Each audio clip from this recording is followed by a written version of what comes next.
Düzü də. Qaç düzü. Divarın qabağına. Sadəcədir onun yarısı. Yat komandası deməli yarım saatımız var. Düzlər. Farhat.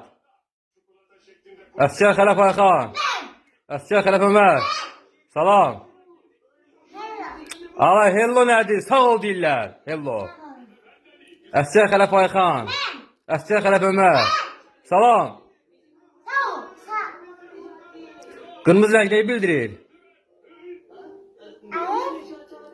Alev neyi bildirir? Sümbül neyi bildirir? Qalxan neyi bildirir? Aferin, aferin. Bugün ise aferin düşür. Düzdür ha sırada. El bir yanına çıkamırsan desen sen. Ayakları birleştir. Başı kaldır göğe. Düzlen.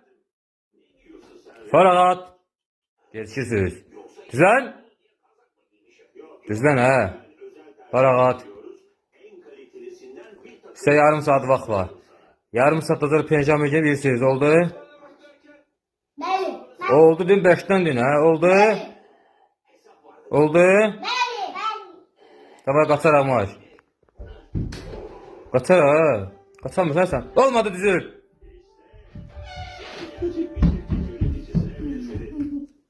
Kaçar ama.